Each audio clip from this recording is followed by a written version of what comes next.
ፈራና በእርሱ የተወደደ እንደሆነ በእውነት አስተዋሉ። የሁሉ ጌታ በሚሆን በኢየሱስ ክርስቶስ ሰላምን እየሰበከ ይህንን ቃል ወደ እስራኤል ልጆች ላከ። ዮሐንስ ከሰበከው ጥምቀት በኋላ ከገሊላ ጀምሮ በይሁዳ ሁሉ የሆነውን ነገር እናንተ ታውቃላችሁ። ቁጥር 38 እግዚአብሔር የናዝሬቱ ኢየሱስን በመንፈስ ቅዱስ በኃይልም ቀባው። እርሱም መልካም እያደረገ ለዲያብሎስ የተገዙትን ሁሉ እየፈወሰ ዞረ።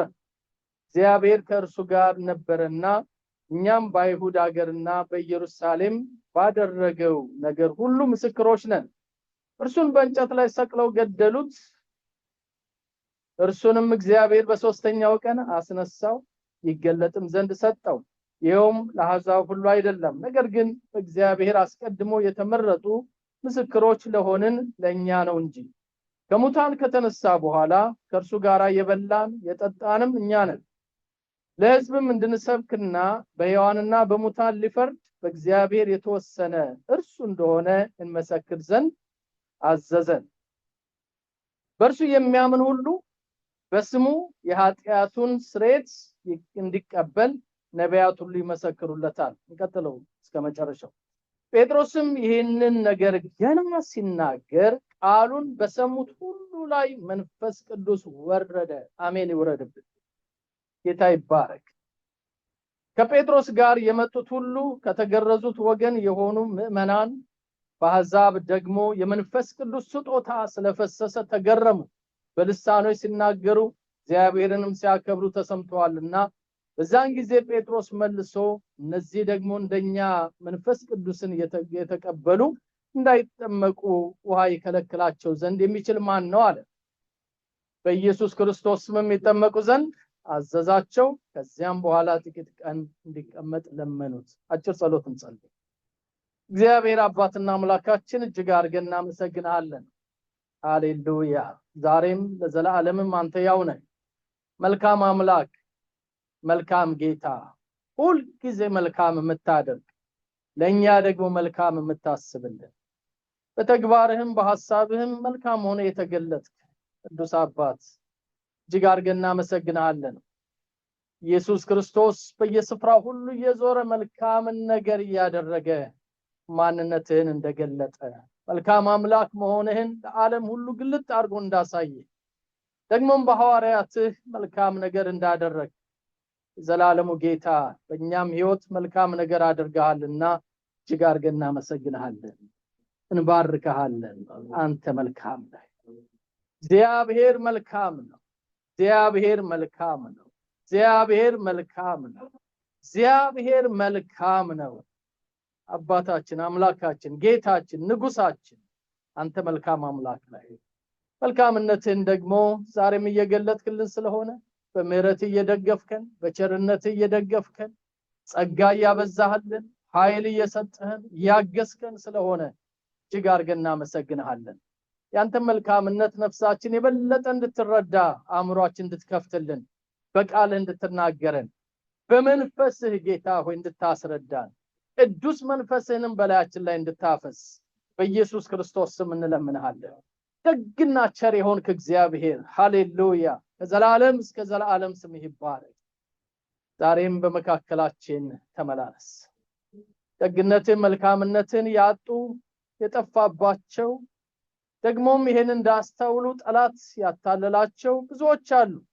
ለነሱ ሁሉ ጌታ ሆይ መረዳት እንድትሰጥ፣ መገለጥ እንድታበዛላቸው፣ ወደ መልካሙ አምላክ ወደ አንተ መጠጋት የሚችሉበትን ጸጋ እንድትሰጣቸው በኢየሱስ ክርስቶስ ስም እንለምንሃለን።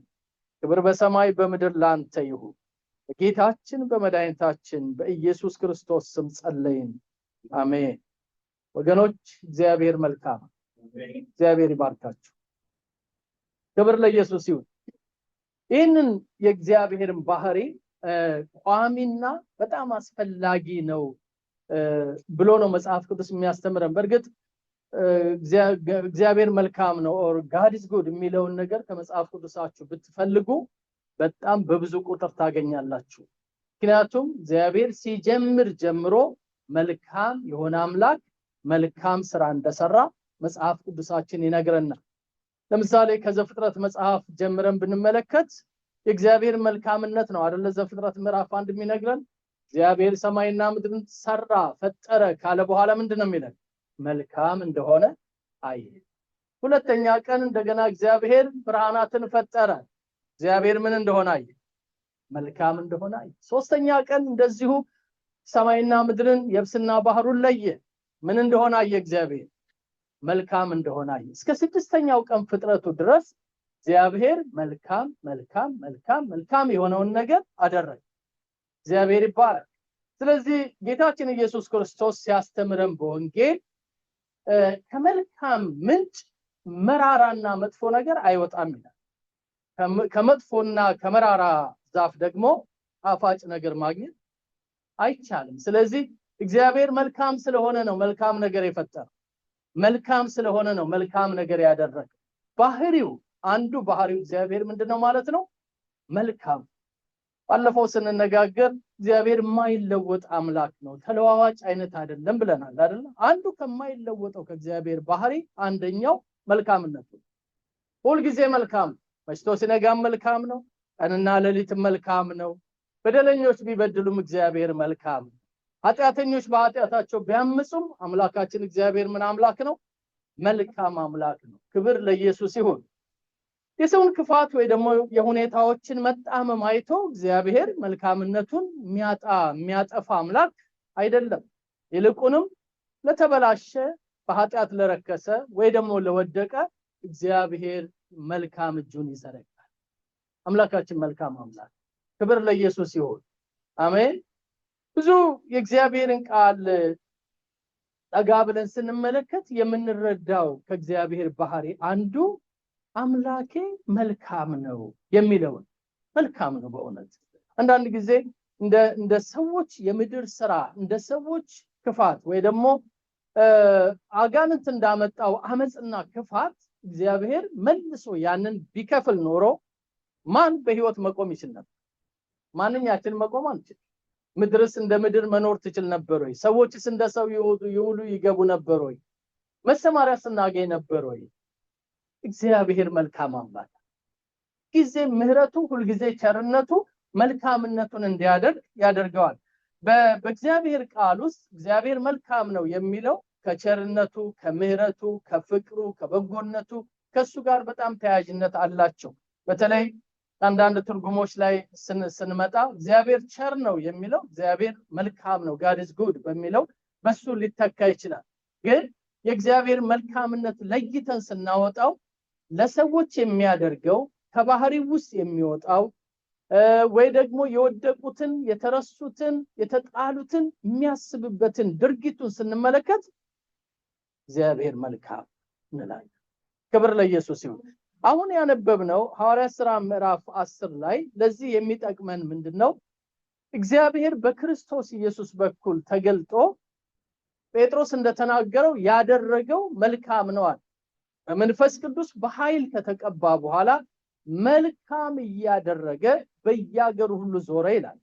ምንድናቸው እነዛ መልካም ያደረጋቸው? እዚሁ ክፍል ላይ ታያችሁት። አንደኛው ምንድነው የሚለው? ለዲያብሎስ የተገዙትን ሁሉ ምን እያደረገ ነው? እየፈወሰ ነው።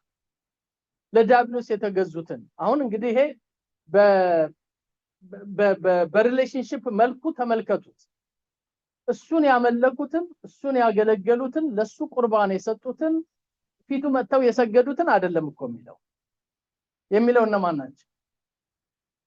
ለዲያብሎስ ምን የሆኑት የተገዙ። እንዴት ነው ይሄን የምንረዳው? መገዛት፣ ለዲያብሎስ መገዛት ማለት ምንድነው? ኤፌሶን ምዕራፍ 2 ላይ በአየር ላይ ላለው መንፈስ አለቃ ትገዙ ነበር ይላል አይደል? እንደዛ እኮ ነው የሚለው። ለሄዶ ወደ ኤፌሶን ምዕራፍ 2 ላይ በኋላ መመለስ ስለማይቀር እዚህ ኤፌሶን ምዕራፍ 2 አንድ ላይ እንሄድና እንመልከተው። ኤፌሶን ምዕራፍ 2 ቁጥር 1 በበደላችሁና በኃጢአታችሁ ሙታን ነበራችሁ፣ በእነርሱም በዚህ ዓለም እንዳለው ኑሮ በማይታዘዙ ልጆች ላይ አሁን ለሚሰራው መንፈስ አለቃ እንደሆነው በአየር ላይ ስልጣን እንዳለው አለቃ ፈቃድ በፊቱ ምን አላችሁ ነው የሚለው? ተመላለሳችሁባቸው ይላል። በእነዚህም ልጆች መካከል እኛ ሁላችን ደግሞ የሥጋችንና የልቦናችንን ፈቃድ እያደረግን በስጋችን ምኞት በፊቱ እንኖር ነበርን እንደሌሎቹ ደግሞ ከፍጥረታችን የምን ልጆች ነበርን የቁጣ ልጆች ነበርን ቁጥር 4 ነገር ግን እግዚአብሔር በምህረቱ ባለጠጋ ስለሆነ ከወደደን ከትልቅ ፍቅሩ የተነሳ በበደላችን ሙታን እንኳን በሆነን ጊዜ ከክርስቶስ ጋር ሕይወትን ሰጠን እግዚአብሔር ይባረክ የሚለው ሊያስረዳን የፈለገው ልክ እዚህ ጋር ለዲያብሎስ የተገዙትን እንደሚለው እኛ ሁላችን እኮ በእንደዛ አይነት ሁኔታ ውስጥ ነበርን የስጋችንን ፈቃድ የምናደርግ የስጋችንን ምኞት የምናደርግ ባየር ላይ ላለው መንፈስ አለቃ ለሱ ፈቃድ የምንገዛ ነበርን እንደዚህ የሚገዙትን ነው ጌታ ኢየሱስ ክርስቶስ ነፃ ያወጣል እኔ ነፃ ሲያወጣኝ መልካምነቱ አይሎበት መልካምነቱ በልጦበት ነው እንጂ እኔ ያደረኩት ስራ መልካም ሆኖ አይደለም እግዚአብሔር መልካም ነው በየስል እኔ ህይወት ላይ የተደረገው አንቺ ህይወት ላይ የተደረገው ሰዎች ህይወት ላይ የተደረገው ነገር እሱ ነው የምናስብ ለዲያብሎስ የተገዙትን ሁሉ ምን ይያለ ይላል እየፈወሰ የተገዙ ናቸው እኮ እሱ ቁጥጥር ስር ናቸው ሐሳባቸው አመለካከታቸው በሙሉ በክፋት በኃጢአት በርኩሰት የተያዘ ነው እንደውም ከፍጥረታቸው የምን ልጆች ነበሩ የቁጣ ልጆች ነበሩ ግን እነዚህን ሁሉ ይሄ መልካም አምላክ ምን ያደረገ እየፈወሰ እየታደገ እያዳነ ነፃ ያወጣ ከልጁ ከክርስቶስ ኢየሱስ ጋር መንግስትን ይወርሱ ዘንድ በሰማያዊ ስፍራ አስቀመጣቸው ጴጥሮስ የሚናገረው ለዲያብሎስ የተገዙትን ፈወሳቸው ይላል አዳናቸው ይላል ወይንም ደግሞ ታደጋቸው ይላል ለዚህ ነገር እኛ ሁላችን ምኖች ነን የሚለው ምስክር እግዚአብሔር መልካም እኛ ምስክሮች ነን እኛም ዛሬ ያለነው እንኳን ምስክሮች ነን አምላካችን ምንድነው መልካም ይሄ ባህሪው ነው ስለዚህ ቆርኔሌዎስ ቤት ሲገባ ስለ እግዚአብሔር ለመናገር የፈለገው ጴጥሮስ ይሄ ጌታ በመንፈስ ቅዱስና በኃይል ተሞልቶ በየስፍራው ሁሉ እየዞረ መልካምን አደረገ ከአባቱ ያየው ይሄ ነው ከአብ ዘንድ ያመጣው መልእክት ይሄ ነው ማንነቱ የተገለጠው በዚህ ነው እግዚአብሔር አምላካችን መልካም አምላክ አንዳንድ ሐሳቦችን ከዚሁ ጋር አብረን እንመልከት ወደ ትንቢተ ናሆም ለሄድና ናሆም ምዕራፍ 1 ላይ ትንቢተ ናሆም ሁላችሁም እንደምታውቁት ለእስራኤል የተተነበየ ትንቢት አይደለም ከእስራኤል ውጪ ለሆኑ አገሮች የተተነበየ ነው በተለይ ለነነዌ በተለይ ለሶሪያ አካባቢ እስራኤልን ሊወሩ ለመጡ ለነሱ የተነገረ ትንቢት ነው ግን ናሆም ምንድነው የሚለው ምንም እንኳን ጠላት ከበባውስ ቢያስገባን ለጥፋት እንኳን ቢዳርገን ወይንም ደግሞ በፊታችን ያለው ነገር ጨለምለም ያለ ቢመስል ይሄ ትንቢት የተተነበየው በ6:12 አካባቢ ነው እና የተነበየው ሩቅ ላሉ ነው ለእስራኤላውያኖች በኃጢአታቸው በበደላቸው ስተዋል እግዚአብሔርን አሳዝነዋል ግን ደግሞ ከዛ በኩል እስራኤልን ሊወር የመጣ ደግሞ ወገን አለ ቀኑን ያጨለመ ከፊታቸው ያለውን ብርሃን ያደበዘዘ ነገር አለና ናሆም በዚህ መካከል ተነስቶ ምንድነው የሚለው የሚተነበየው ምንም እንኳን እነዚህ የሶሪያ የአሶር ነገስታቶች መጥተው በእናንተ ላይ ውድቀት ቢያመጡም ግን እናንተ እስራኤሎች የይሁዳ ህዝቦች ሆይ አንድ ነገር ወቁ እግዚአብሔር መልካም አሜን አለ ችግሩ እየመጣ ነው እየገሰገሰ ነው ግን እግዚአብሔር ምንድነው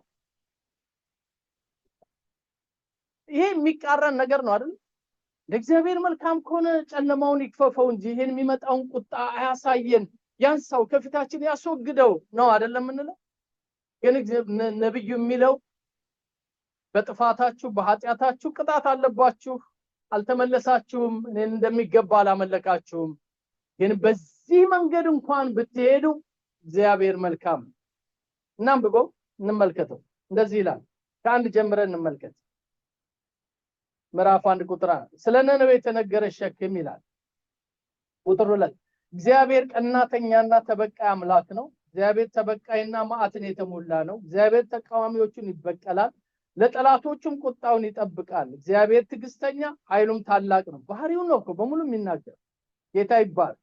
በደለኛውንም ንጹህ ነው ኃይልም እግዚአብሔር በወጀብና ባውሎ ነፋስ ውስጥ ምን አለው? መንገድ አለው። ደመናም የእግሩ ትቢያ ነው። ባህሩንም ይገስጻል ያደርቅማል፣ ወንዞቹንም ሁሉ ያደርቃል። ባሳንና ቀርሜሎስን ላልተዋል፣ የሊባኖስም አበባ ጠውልጓል። ቁጥር 5 ተራሮች ከእርሱም የተነሳ ታወኩ፣ ኮረብቶችም ተንቀጠቀጡ። ምድርና ዓለም የሚኖርባትም ሁሉ ከፊቱ ተናወጡ። በቁጣው ፊት የሚቆም ማን ነው? የቁጣውን ትኩሳት ማን ይታገሳል? መዓቱ እንደ እሳት ይፈሳል፣ ከእርሱም የተነሳ አለቶች ምን ሆኑ?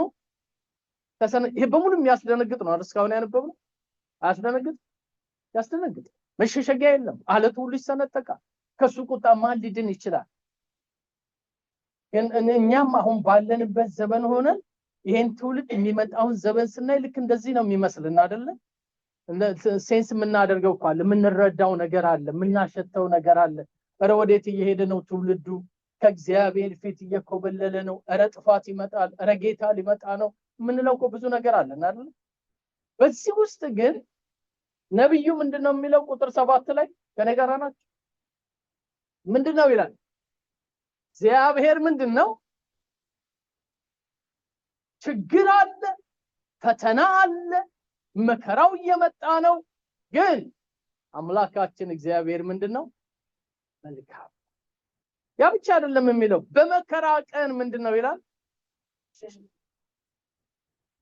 መከራውን አስወግደዋለሁ አይደለም የሚለው። መከራው ይመጣል፣ ግን በመከራ ቀን እግዚአብሔር ምንድነው? መሸሸጊያ ነው። ይቀጥላል ደግሞ በእርሱ የሚታመኑትን መልካም ነው ብለው፣ እግዚአብሔር መልካም ነው ብለው በእርሱ የሚታመኑትን እግዚአብሔር ያውቃል። ስፍራውንም በሚያጥለቀልቅ ጎርፍ ፈጽሞ ያጠፋዋል፣ ጠላቶችንም ወደ ጨለማ ያሳድዳቸዋል። እግዚአብሔር ለሕዝቡ መልካም ነው። እግዚአብሔር ለሚታመኑበት መልካም ነው። እግዚአብሔር ለሚፈልጉት መልካም ነው። እግዚአብሔር አምላኬ ብለው ለሚያመልኩት መልካም ነው። ከእግዚአብሔር ጋር መኖር ለሚፈልጉ እግዚአብሔር ምንድነው? መልካም። ባህሪው ነው። በመከራ ውስጥ እንኳን ቢሆን በእርሱ የሚታመኑትን ያድናል፣ የጠላትን ዛቻ ፈጽሞ ያጠፋዋል። የአምላካችንን የእግዚአብሔርን ባህሪ መልካምነቱን ስናውቅ ምንድነው እኛ ክርስቲያኖች የሚሰማን ብለን ካልን ኮንፊደንስ ነው የሚሰማን፣ ደስ ይለናል። ችግሮች ቢከቡንም በዙሪያችን አምላካችን ምን አይነት አምላክ ነው እንላለን? መልካም አምላክ፣ ደግ ነው፣ ለኔና ለናንተ የሚራራ አምላክ ነው። ይሄ እግዚአብሔርን ማወቅ ነው። በመዝሙረ ዳዊት አሁን ያነበብነው መዝሙር 145 ቁጥር 9 ላይ እግዚአብሔር ለፍጥረት ሁሉ ምንድነው ነው የሚለው? መልካም። እግዚአብሔር ለፈጠረው ነገር ለማንኛውም ነገር አምላካችን መልካም አምላክ፣ ደግ አምላክ፣ የሚራራም አምላክ ነው፣ የሚያዝንም አምላክ ነው። እንዲህ አይነት ጌታ ነው ያለን፣ እንዲህ አይነት አምላክ ነው የምናመልከው፣ እንዲህ አይነት ባህሪ ያለው ጌታ ነው የተጠጋጋ ነው። ወገኖች መልካም ያልሆኑ ነገሮች በዙሪያችን ይኖራሉ፣ ግን እግዚአብሔር መልካም ነው። መልካም ያልሆኑ ነገሮች ቻሌንጅ ሊያደርጉን ይችላሉ በዙሪያችን፣ ግን ወደ አንድ ነገር ልባችንን ስናደላ አምላካችን ምን አምላክ ነው? መልካም አምላክ። የፈጠረው ነገር ሁሉ መልካም ነው፣ ያደረገው ነገር ሁሉ መልካም ነው። ደግሞ እንደ ሰዎችም እኛም መልካም እንድናደርግ እግዚአብሔር ይፈልጋል። በልጁ በክርስቶስ ኢየሱስ የተገለጠው የእግዚአብሔር መልካምነት ዛሬም ለኔና ለናንተ ተስፋችን። እግዚአብሔር ይባረክ። ጴጥሮስ የተናገረው መልካምን እያደረገ ነው የሚለው። መልካምን እያደረገ ዞረ። ይሄንን ነው እኛ የሚያዝ ነው። ቆርኔሌዎስ ቤት ሲገባ ጴጥሮስ ቆርኔሌዎስ የነገረው ይሄን ነው። እንደዚህ ህልም አየው፣ እንደዚህ ጌታ ተናገረኝ፣ ከ4 ቀን በፊት ይሄ መገለጥ መጣ፣ አንተም ደግሞ ሰምተህ በመምጣት መልካም አድርገሃል። ጌታ ይባረክ። እንኳን ሰምተህ መጣ፣ እንኳን እግዚአብሔርን ታዘህ መጣ። አምላክ ብቻ ሳይሆን አንተም ራስህ መልካም አድርገሃል። ስለዚህ እግዚአብሔር መልካም ነው ብለን ካልን ሁልጊዜ በህይወታችን የሚጋባው ባህሪ ምን እንደው ታውቃላችሁ? መልካም። ክብር ለኢየሱስ ይሁን። መልካሙን አምላክ እያሰበ ሰው ክፉ ነገር ሊያደርግ አይችልም። ባለፈው እንዳየነው እግዚአብሔር መሐሪ ነው ብለን እያልን ምህረት አለማድረግ አንችልም። እግዚአብሔር ፍቅር ነው እያልን ፍቅር አለማሳየት አንችልም። እግዚአብሔር ዘላለማዊ አምላክ ነው እያልን ስለ ምድራዊ ነገር ብቻ የምንጨነቅ ሰዎች ልንሆን አንችልም። ምክንያቱም የዘላለም አምላክ ለዘላለም ሊያኖረን ስለሚችል። አንዳንድ ጥቅሶችን እንመልከት። መዝሙር 25 ቁጥር 8 እግዚአብሔር መልካምና ቅን ነው ይላል። ራሱ በባህሪው ራሱ እግዚአብሔር ምን አይነት አምላክ ነው የሚለው? መልካምና ቅን አምላክ። ክብር ለኢየሱስ ይሁን። መልካም አምላክ ነው። መዝሙር 54 ቁጥር 6 እግዚአብሔር ሆይ ይላል አይደለ?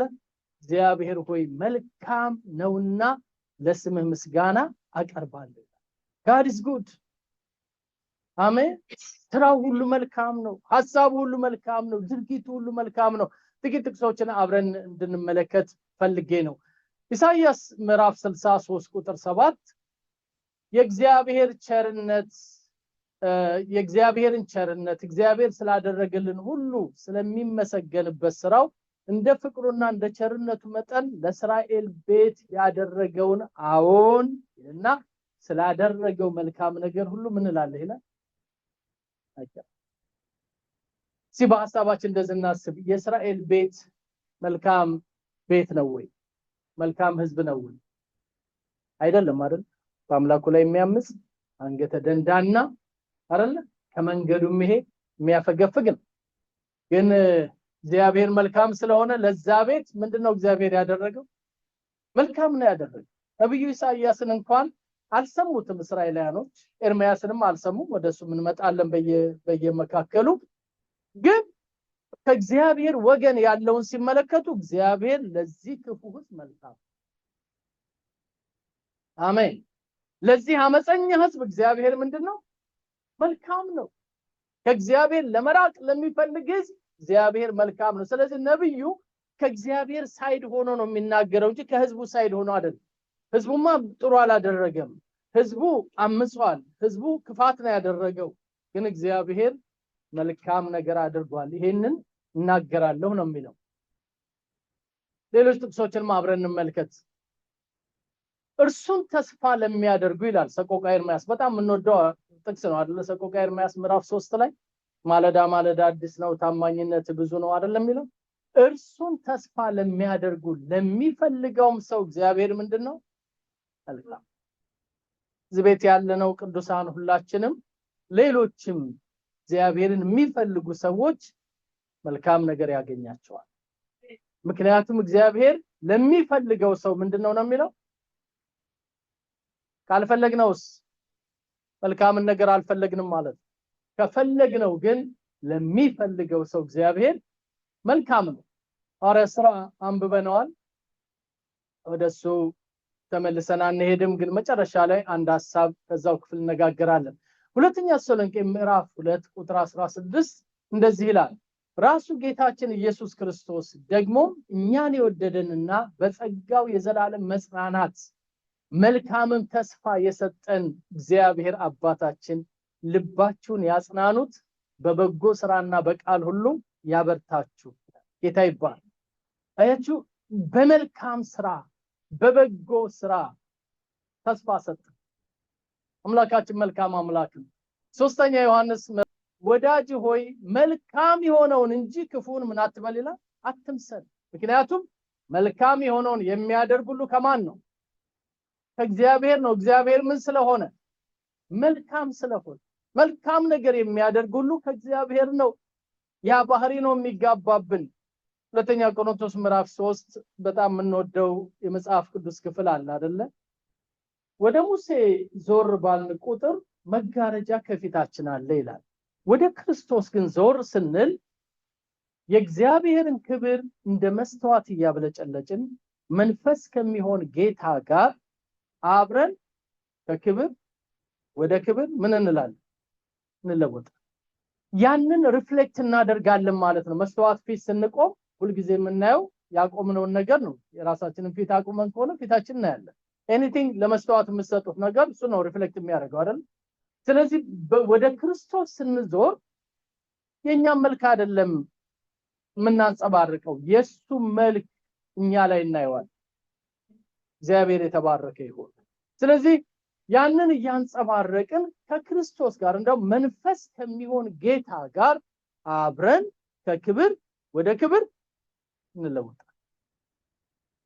እግዚአብሔር የተባረከ ይሁን። ስለዚህ ዮሐንስ የሚነግረን ይሄንን ነው። ክፉን አትምሰሉ ወይ ደግሞ ከመልካም ነገር ውጭ አታድርጉ፣ ምክንያቱም መልካም የማያደርግ ሁሉ እግዚአብሔር ምን አላለውም ነው የሚለው፣ አላየውም። በሌላ አባባል አያውቀውም ነው አይደል? ክፉ የሚያደርግ ግን ከእግዚአብሔርን አላየውም፣ ከእግዚአብሔር ጋር አይደለም። ስለዚህ አምላኬ መልካም ነው ብዬስን ያ መልካም የሆነው ባህሪ ወደኛ ይተላለፋል። እግዚአብሔር እንወቀው ብለን ያልነው ለአእምሯችን ዕውቀት አይደለም፣ የኛ ባህሪ እንዲለወጥ ነው፣ የኛ አካሄድ እንዲለወጥ ነው፣ የኛ መንፈሳዊ ህይወት እንዲቀየር ነው። ክብር ለእግዚአብሔር ይሁን። በዚህ ዘመን ሁላችሁም እንደምታውቁት ብዙ ሰዎች እግዚአብሔርን ይፈልጋሉ። ብዙዎች ደግሞ የእግዚአብሔርን ቃልም ሊያውቁ ይችላሉ። አንዳንዶቹ እንደኔም አስተማሪዎች ሊሆኑ ይችላሉ። ግን የእግዚአብሔር ሽታ የእግዚአብሔር መዓዛ የሌላቸው ደግሞ በጣም ብዙዎች አሉ። ቤተክርስቲያን ሄደው ቃል ሰምተው ወይ ደግሞ የሚፈለገውን ነገር አድርገው ሲወጡ ግን የእግዚአብሔር ነገር የሌለባቸው ብዙ ናቸው። እኛ ምናልባት በዛው ያለፈን ሊሆን ይችላል። ለዚህ ነው እግዚአብሔርን እንወቀው። ስናውቀው ለመምሰል ይቀለናል። ካላወቅነው እንዴት አድርገን እንመስለዋለን? እግዚአብሔር ደግሞ የጠየቀን ይሄንን ነው። እግዚአብሔርን ለመምሰል ራስህን ምን በል ነው የሚለው? አለማምድ። ስጋዊን ነገር ማስለመድ ለምንም አይጠቅምም። ለጥቂት ነገር ሊሆን ይችላል። እግዚአብሔር መምሰል ግን ለዚህ ምድር ይጠቅማል፣ ለሚመጣው ዓለም ሁሉ ይጠቅማል። ስለዚህ ስናውቀው ነው ምን መስለው። እኔ መልካም ነው ብዬ ሳስብና መልካምነቱ ሲገባኝ ትግል ላይ ሆን ይችላል፣ ግን በየቀኑ ያንን መልካም አምላክ ኢሚቴት አደርጋለሁ። የሱን ባህሪ፣ የሱን ሐሳብ፣ የሱን አካሄድ፣ የሱን አደራረግ እየተከተልኩ አደርጋለሁ። ክብር ለጌታ ይሁን። ሁለት አይነት ጽኑ አመለካከቶች አሉ በክርስቲያኖች ዘንድ። አንደኛው እኛ ደካማ ነን፣ በቃ ምንም ከኛ የሆነ ነገር የለም፣ እሱ እንደወደደ ያድርገን የሚል አመለካከት አለ። which is wrong። መጽሐፍ ቅዱስ ይሄን አይለንም። ምክንያቱም ሰው ግዑዝ ነገር አይደለም፣ ሰው ሮቦት አይደለም፣ ሰው ተሞልቶ ዝም ብሎ የሚሰራ በባትሪ የሚንቀሳቀስ አይነት አይደለም አይደል? ሰው በእግዚአብሔር አምሳል የተፈጠረ ሰው ክፉና ደጉን መለየት የሚችል አሜን። ደግሞ ሰው መምረጥ የሚችል ምን ነው ዝም አላችሁ? እውነት ነው አይደል? እንደዛ የተፈጠረው ሰው እንደዛ ነው። ስለዚህ የሚነግረን ምንድነው? መልካሙን እንጂ ክፉን አትምሰል ብሎ ሲል ምርጫው አንተ እጅ ላይ ነው። ምርጫውን መምረጥ ያለብህ አንተ ነህ። መልካም የሆነውን አምላክ አይተኸዋል። መልካሙ አምላክ ምን እየሰራ እንደሆነ ታውቃለህ። የመልካሙ አምላክ ባህሪ ይሄ ነው። ስለዚህ እግዚአብሔርን አይቼዋለሁ ብለህ ካልክ፣ እግዚአብሔርን አውቄዋለሁ ብለህ ካልክ ምን ሆነ ነው የሚለን? መልሱልኝ። መልካም። ክብር ለኢየሱስ ይሁን። የሽማግሌው ዮሐንስ ምክር ይሄን ነው የሚለው፣ ወዳጅ ሆይ መልካም የሆነውን እንጂ ክፉን አትምሰል። መልካም የሆነውን የሚያደርግ ሁሉ ከማን ነው የሚለው? ከእግዚአብሔር ነው። መልካም የሆነውን የማያደርግ ግን እግዚአብሔር ምን አላለውም ነው የሚለው? አላየውም። በሌላ ተርም ደግሞ አላወቀውም ማለት። ስለዚህ እግዚአብሔር እንወቀው ብለን ስንል ያ የሱ ባህሪ ወደኛ ይመጣል። ወገኖቼ ይሄ ዘመን ብዙ መልካም ሰዎችን ዲስአፖይንት የሚያደርግ ዘመን፣ መልካም ሰዎችን አክሴፕት የሚያደርግ አፕሪሺየት የሚያደርግ ዘመን አይደለም ይሄ። ጥልሌውን፣ ሌባውን፣ ውሸታሙን፣ ዘራፊውን፣ ጉቦኛውን፣ ሐሜተኛውን አይደለም። ኢቭን በኮሚኒቲያችን እንኳን መካከል አንዳንድ ምንድነው ፌቨር የሚያገኙ ሰዎች እዚህና እዛ የሚሉ ናቸው እንጂ እውነትን ይዘው የሚኖሩ ገፋ ይደረጋሉ አይደል? አይታይ። ግን እንደዚህ አይነት እንኳን ሁኔታ ቢኖር እኛ መምረጥ ያለብን አንድ ነገር ነው፣ እግዚአብሔርን ለመምሰል። አሜን። ለዚህ ነው ክፉን ነገር አትምሰል፣ መልካሙን ነገር ምሰል ይላል። መልካምን ነገር የምትቀበል ምድር ብትሆን ኖሮ ኢየሱስን ነበር አይደል የምትቀበለው ምድር፣ ግን አልተቀበለችው። መልካምን ነገር የሚቀበል ሶሳይቲ ቢሆን ኖሮ ሐዋርያትን ነበር የሚቀበለው። መልካምን ነገር አፕሪሺየት የሚያደርግ ትውልድ ቢሆን ኖሮ በጣም ነበሩ የእግዚአብሔር ሰዎች። ግን እነሱን እያባረሩ እየቀጠቀጡ ገደሏቸው፣ ቀቀሏቸው፣ ምንድነው አሰቃዩአቸው እንጂ እነሱን አፕሪሺየት አድርገው አልተቀበሉም። ጌታ ይሄንን ነው ያለው፣ እኔ ስላልተቀበሉ እናንተንም ሊቀበሏችሁ አይችልም። ይሄ ማለት ግን ከመልካምነት ጉደሉ ማለት ነው አይደለም። አይደለም አይደለም አይደለም ወገኖች፣ እግዚአብሔር መልካም ነው። አሜን። ልባችን በመልካምነት እንዲሞላ፣ ሐሳባችን በመልካምነት እንዲሞላ፣ ድርጊታችን በመልካምነት እንዲሞላ ነው እግዚአብሔር የሚፈልገው። እኔ መልካም እንደሆንኩ እናንተ መልካም ሁኑ፣ እንደዛ ነው የሚለን ጌታ። ክብር ለኢየሱስ ይሁን። አሜን። እስኪ በደንብ አሜን እንበሉላችሁ። እስኪ በደንብ ድገሙና አሜን እንበል። አሜን ይሁንልን። ክብር ለኢየሱስ ይሁን። ምድር ባይመሰክርልን፣ ጎረቤት ባይመሰክርልን፣ ሰማይ ይመሰክርልን። ሽልማት እዚህ ምድር ባናገኝ፣ ሰዎች አፕሪሺየት ባያደርጉን፣ በሰማይ ግን የተዘጋጀ ሽልማት አለ ወገኖቼ። እግዚአብሔር መልካም። በክፉ ዘመን ውስጥ እንኳን እግዚአብሔር ምንድነው ከባድ በሆነ ጭንቅ ውስጥ እግዚአብሔር መልካም። ይሄንን ነው እንግዲህ ጴጥሮስ ሊያስረዳ የሞከረው እየተናገረ ያለው ለቆርኔሌዎስ ቤተሰብ። ይሄ ኢየሱስ ክርስቶስ በእግዚአብሔር መንፈስ ተቀብቶ መልካምን ያደረገ ዞረ ይላል። ዞረ፣ በየከተማው በየገጠሩ ሁሉ ዞረ። ግን ገደሉት። ይግደሉት እንጂ እግዚአብሔር በሶስተኛው ቀን አስነሳው። እኛ ሁላችንም ለዚህ ነገር ምስክሮች ነን። ዛሬም አንተ ቤት የሆነው ይሄ ነው። መልካም ነገር ወደ ቤት መጣ። ክብር ለኢየሱስ ይሁን። ሞቱ አልቀረም። ያ መልካም ነገር ተነሳ፣ እንደውም ተባዛ፣ በዛ፣ በየስፍራው ሁሉ መድረስ ጀመረ። ወገኖቼ መጥፎ ስራዎች እድሜያቸው አጭር ነው፣ መልካም ስራ ግን ዘመኑ ረጅም ነው። አቤት አሜን ብትሉ መጥፎ ስራዎች እዚሁ ምድር ላይ ይቀራል፣ በጎ ስራ ተከትሎ እንሄዳለን። ክብር ለጌታ ይሁን። ስለዚህ ምርጫችን ከመልካም አምላክ ጋር መልካም ነገር እያደረገ መኖር ነው ማለት ነው። ይሄ ጌታ መልካም አምላክ ነው። እግዚአብሔር ለዚህ የተባረከ ይሁን። ጥቂት ጥቅሶችን ጨምረን እንመልከትና ከዚህ ሐሳብ ሄዳለሁ። መልካምን ማድረግ የሚቻለው እግዚአብሔር ብቻ ነው ወገኖች። ይሄን ጥቅስ ልዝለለው ምንም አይጠቅማችሁ። ኢትዮጵያዊ መልኩን ነብስ ጉርጉርነቱን አለቅ የሚልና እናንተ መልካም ማድረግ አትችሉም ይላል። ኢትዮጵያኖችን ይመስለኛል መልካም ማድረግ አትችሉም ይላል። ስለዚህ በዛ አንምጣ። ከክርስቶስ የተነሳ እንችላለን። አሜን፣ እንችላለን። ክብር ለኢየሱስ ይሁን።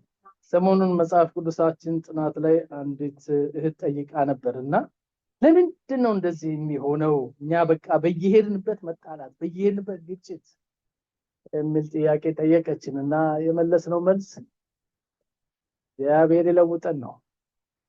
አሜን፣ ይለውጠን። ኦኬ፣ በክርስቶስ ኢየሱስ ለተፈጠር ነው ለኛ ሐዋርያ ጳውሎስ የሚነግረን የምስራች አለ አይደል? ቀደም ኤፌሶን ምዕራፍ 2 እያነበብን ነበር። እንደዚህ ይላል፣ ምክንያቱም እግዚአብሔር አስቀድሞ እንድንመላለስባቸው ያዘጋጀልን መልካም የሆኑትን ስራዎች እንድንሰራ በክርስቶስ ኢየሱስ የተፈጠርን የእግዚአብሔር እጅ ስራዎች ነን። አሜን። ይሄ ቃል ያስደስታችሁ? ምኑን እንድንሰራ ነው የሚለው? መልካም የሆኑትን ስራዎች። አንድ አይደለም እኮ ብዙ ናቸው፣ ግን ምኖች ናቸው? መልካም የሆኑ ስራዎች ናቸው። እነሱን እንድንሰራ በክርስቶስ ኢየሱስ የተፈጠርን ነን ይላል። በኢየሱስ ክርስቶስ ዳግም ውልደት ያገኘነው መልካም የሆነውን አምላክ እንድንመስል ነው። ስለዚህ ዘወትር ጸሎታችን ምንድነው ካልን እግዚአብሔር መልካም ነው፣ ያ መልካምነቱ ደግሞ በእኔ ህይወት ውስጥ ይገለጥ። እግዚአብሔር መልካም ነው፣ ላንቺ መልካም ነው፣ ላንተ መልካም ነው፣ ለኛ መልካም ነው፣ ለዚህ ቤት መልካም ነው፣ ለልጆቻችን መልካም ነው፣ ለኑሯችን መልካም ነው፣ ለትዳራችን መልካም ነው። አሜን። እግዚአብሔር መልካም ነው። ይሄ መልካምነቱ በህይወታችን ይገለጥ። ይሄ መልካምነቱ በህይወታችን ይብዛ። ጠላት ይዋሻል በዙሪያችን ሆኖ እግዚአብሔር መልካም እንዳላደረገልን፣ እግዚአብሔር መልካም እንዳልሆነልን፣ አንድ ጊዜ እንደውም ፊቱን ዞር አድርጎ ለመከራ ለስቃይ እንደተወን አድርጎ ሊነግረን ይችላል። እውነቱ ግን እሱ አይደለም። እግዚአብሔር በየማለዳው መልካም ነው። በየቀኑ መልካም አምላክ ምናመልከው ምንከተለው የዘላለም ዋስትናችን የሚሆነው ጌታ እግዚአብሔር መልካም ነው። God is good all the time። God is good አሜን ይሄ መልካም አምላክ መልካምነቱን በህይወታችሁ ላይ ይጨምርላችሁ ይሄንን ነው መባረካችሁ ከዚህ በላይ አልሄድም ሁላችንም በእግሮቻችን ተነስተን እንጸልይ አመስግኑት ጌታን መልካም የሆነውን አምላክ ባርኩት አመሰግናለሁ በሉት ለኔና ለናንተ እግዚአብሔር እጅግ ብዙ የሆነ መልካም መዝገብ አለው መልካም ፋይል አለው ወገኖቼ ዛሬ ያለንበት ሁኔታ ባይመሰክርልንም ጌታ ግን ያዘጋጀልን መልካም ርስት መልካም የሆነ በረከት አለ እጅግ ውብ የሆነ እግዚአብሔር መልካምነት የተነሳ የሚሆንልን ብዙ በረከቶች አሉ እነሱን አስፈቀስ እንወርሳለን እናገኛለን እግዚአብሔር ይሰጠናል ክብር ለኢየሱስ ይሁን ከሱ ዘንድ መጥፎ ነገር ሊመጣ ከቶ አይችልም እግዚአብሔር መልካም